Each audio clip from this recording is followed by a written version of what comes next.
Welcome to another fantastic edition of the Forum. I'm your host, Sheila Evans.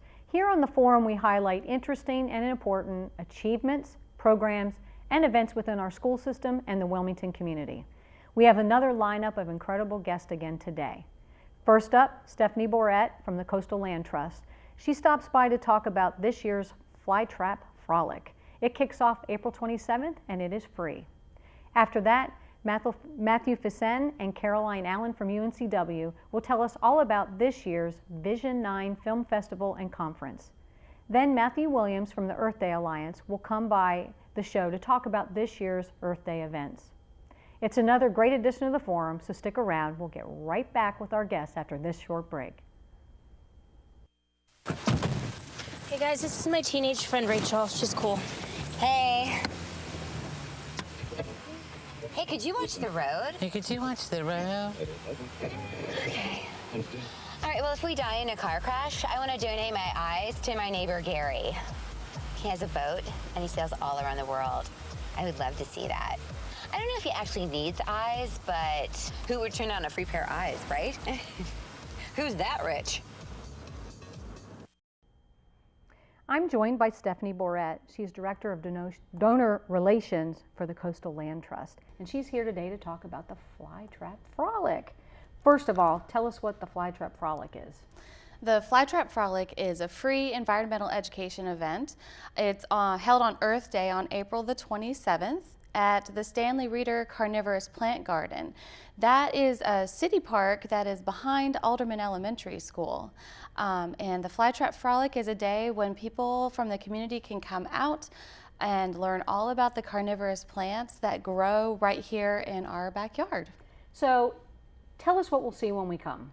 What will it look like? The garden blooms in the spring, and so there are pitcher plants, and there are fly traps, and there are sundews, and a whole lot of other vegetation. But the really most stunning part about the garden at that time are the tall flowers that grow out of the pitcher plants and the fly traps. Cool. Yeah. Now, you talked about carnivorous plants.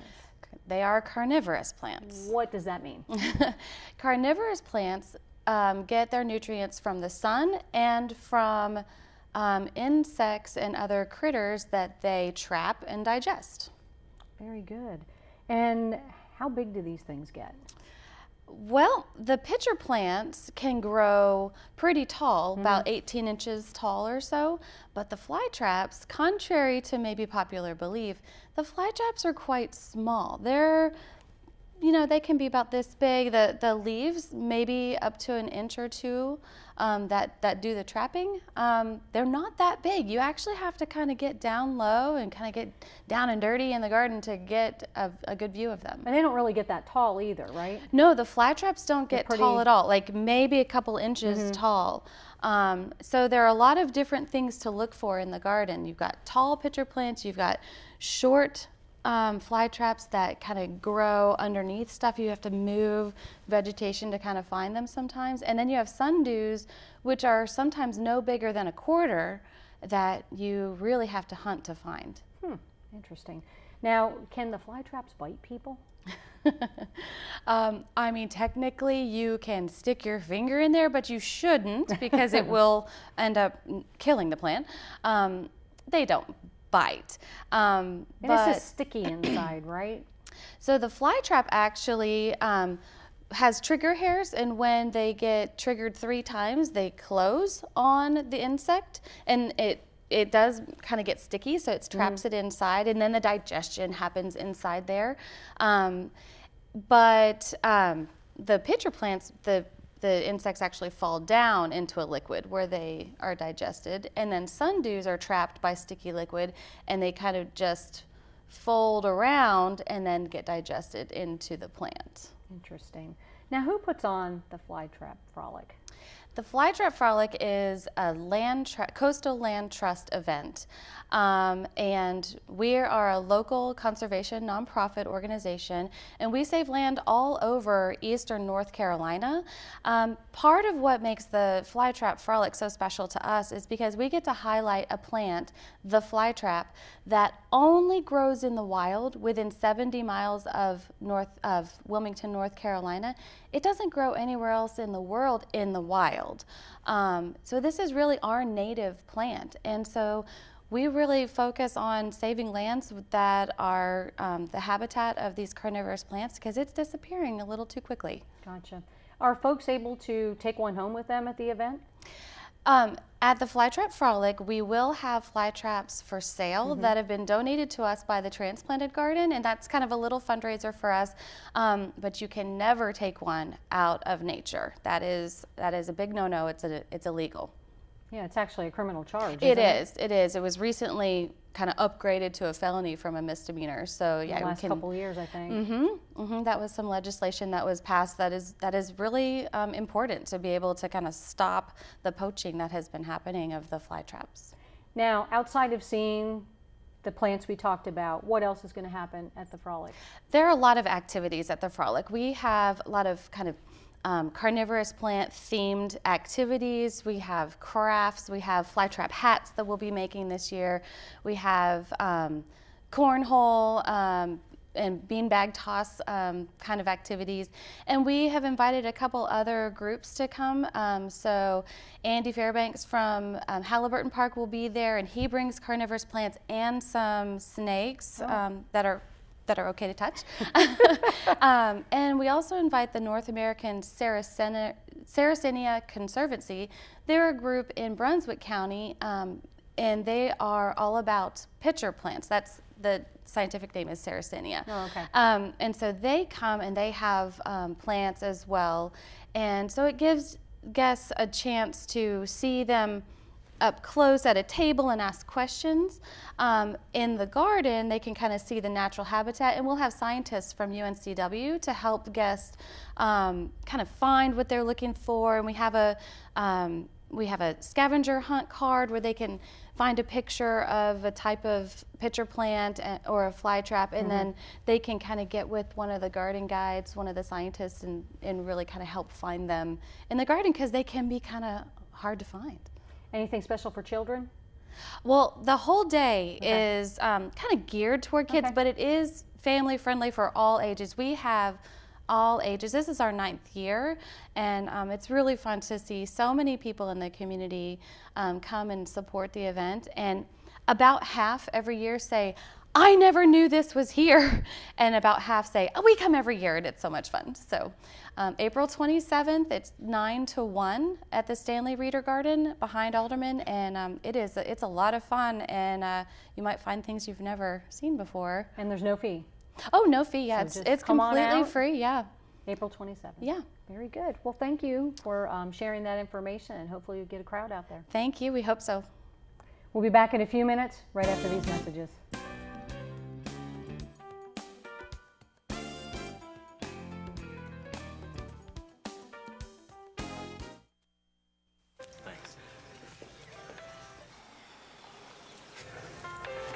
Can you believe this guy? Are you trying to start a wildfire?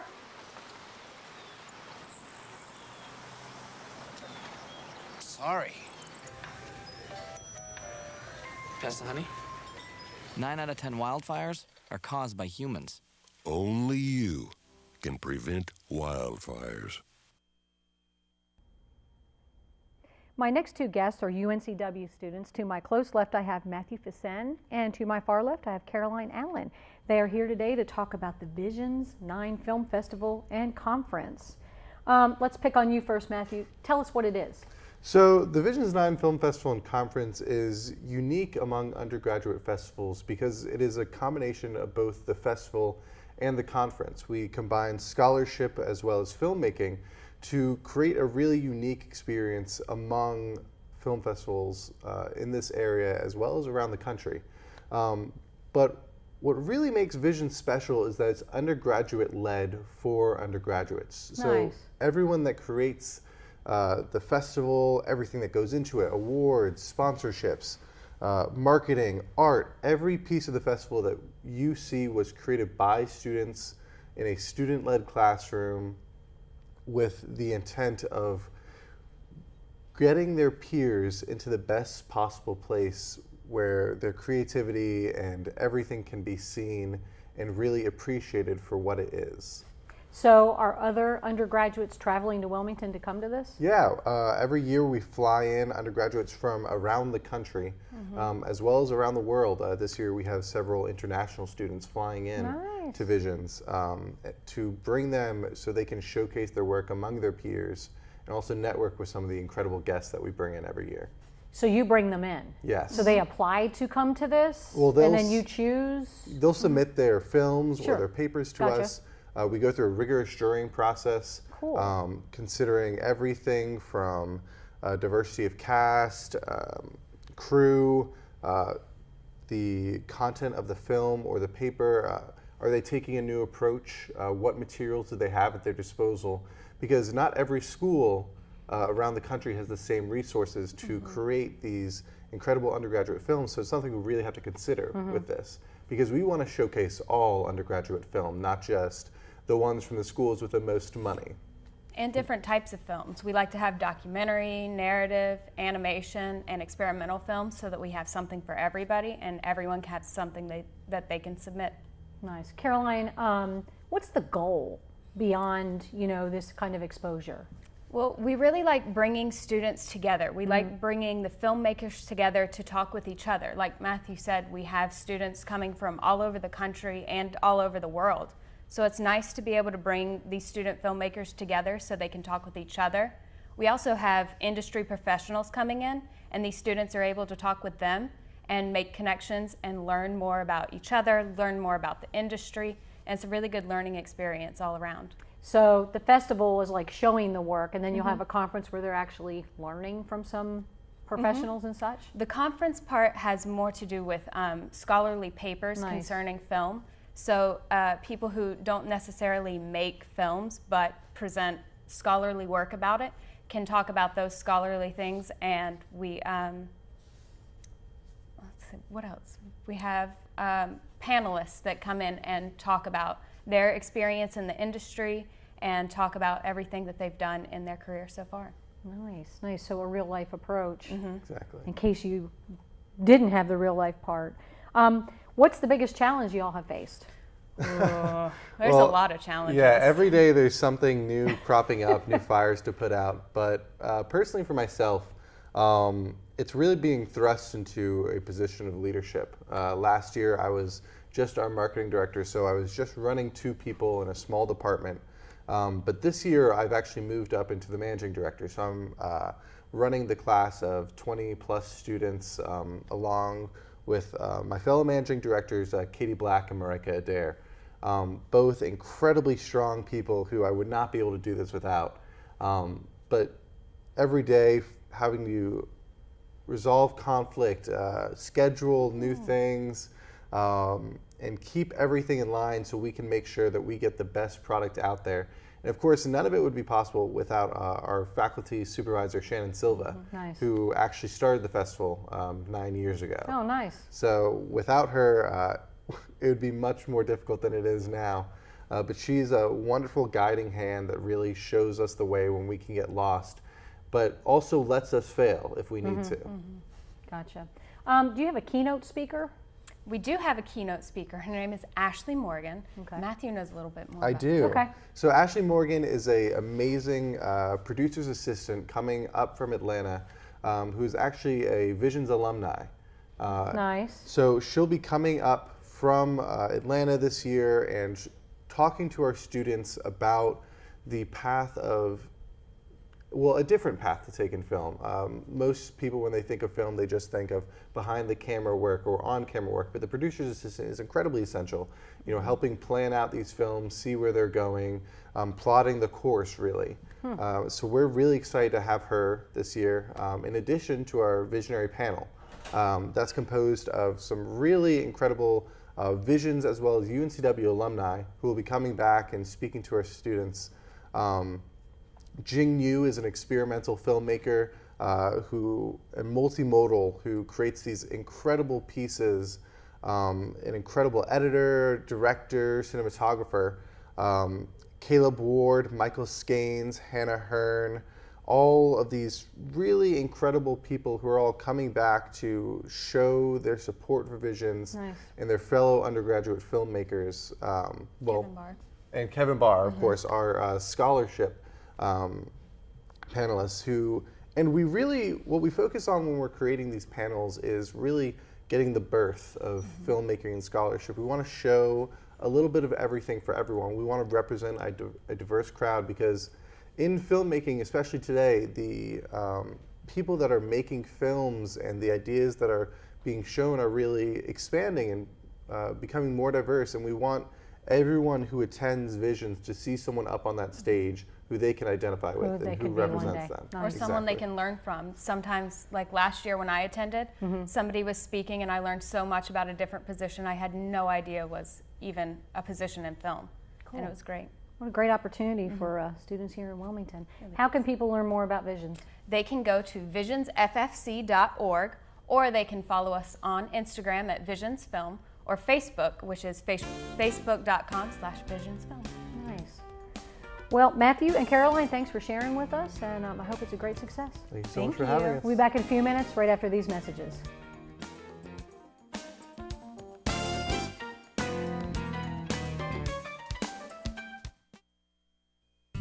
Start your day with New Hanover County Schools, The Morning Show. This Rise and Shine program will put a smile on your face and a spring in your step. Best of all, you'll start the day a little smarter, knowing more about our district leaders and teachers, discovering new frontiers in science and technology, and getting the latest school news from across the district. New Hanover County Schools, The Morning Show, educating all viewers to achieve today and tomorrow in a global community. Only on this channel. I am joined by Matthew Williams. He is co-chair of the Earth Day Alliance. Matthew, when is the Earth Day Festival this year? It's going to be Saturday, April 27th from noon to 6 p.m. Okay, where? It's at Hugh McRae Park. We're by the tennis courts. You can come in by the Pine Grove Drive entrance. Okay, parking? So there's limited parking on site, especially we've got baseball and stuff going on throughout the day. So we have 2 shuttle services. Some you can park on the west side of the government center. Okay. And there will be a shuttle going back and forth. Nice. And then there's a downtown option at Dreams. So we can get people from downtown also. Oh, that's nice. 2 really opposite directions. Try and get as many people as possible, make it as easy for people to come that want to come. So tell us what activities we might see this year. So we've got live music throughout the whole event. So whether you are going, eating food, just want to listen to music, or then come learn what volunteer events and just some of the environmentally friendly things that are done in our area. We can go look at different vendors. They've got a lot of things for sale. Some people make stuff. There are a lot of art things based on repurposed materials and stuff that are going to be there this year. Nice. So it's pretty exciting. Now, what kind of exhibits? Like, do you have the aquarium and some of those folks coming back? Yeah, so we've got the Kids Zone tent, Nice. and then we've got the adult exhibitors. So we've got people from the county, the city, nonprofits, and then we'll have the aquarium and different stuff focused for kids so they can have different events too. So what will we find in the Kids Zone besides the aquarium? It's still a process of which groups are going to be there, but there are a lot of different like painting, games, stuff for them to do. We've got Mr. Mark does the Nature Brigade Parade, where he has little toy instruments, and he'll lead the kids up, and they can paint, make masks and stuff, and then they'll sing, and he's rapping a red oak, so they always like doing that in between 2 of the bands. Well, that's fun. Yeah. Speaking of the bands, you said they play all day. Mm-hmm. Folks returning from last year, is this something special for a lot of these groups, or do you have some new people? We cycle through every year and try and get as many local bands as possible. It's a big showcase for them, and we'll cycle through every few years, so it's always a little different when people come. And expose more people to the messages that are out there with your vendors. Yeah. Now, you talked about food. Yep. Fill us in on that.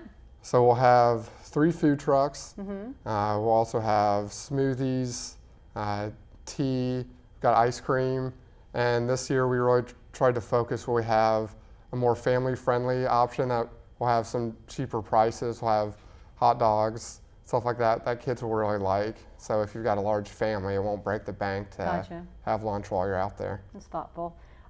Is there a cost to attend the festival at all? The festival itself is free. It's just food and drink would be the only thing that would have any cost associated with it.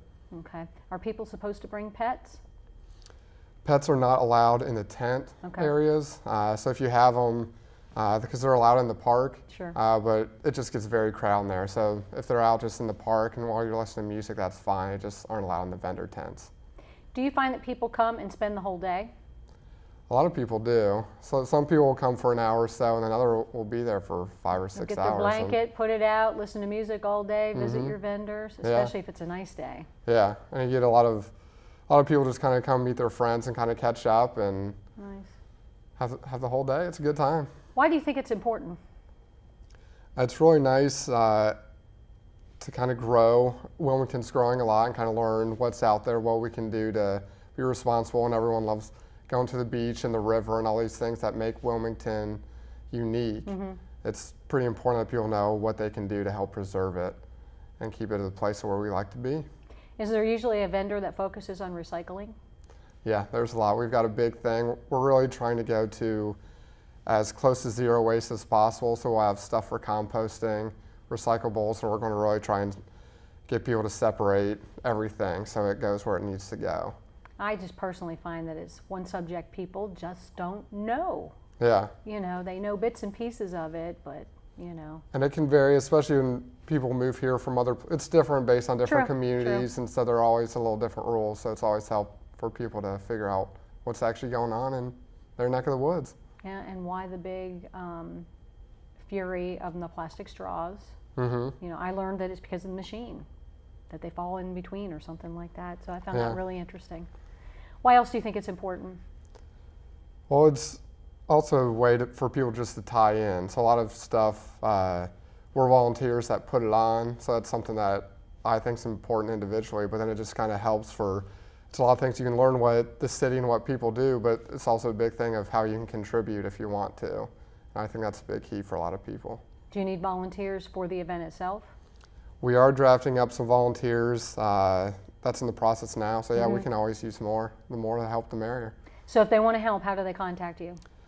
Wilmington Earth Day at gmail.com. Oh, that's easy. That's our general email that gets funded to our chair, and then so she is very responsive, and then or can forward on to others in the group to help answer any questions that people have. Do you think there'd be volunteer opportunities for some of our high school students who are maybe looking for National Honor Society hours or Beta Club points, that kind of thing? Yeah, we definitely, with setup and breakdown and just helping, especially really trying to focus on the zero waste to get a lot of people out there proactively talking to people about what we're trying to do before they go and throw stuff away after they've eaten or anything like that. So April 27th, remind me of the time. From noon to 6 p.m. Okay, and the shuttles are at the Government Center on the west side and downtown at Dreams. Yes. Awesome. Well, Matthew, thanks for sharing that information. And I'll be back in a few minutes with my next guest.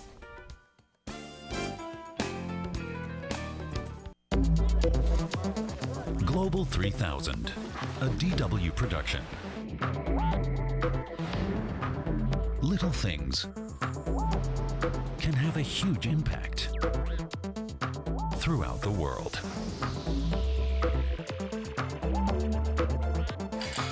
The Globalization Magazine, Global 3000.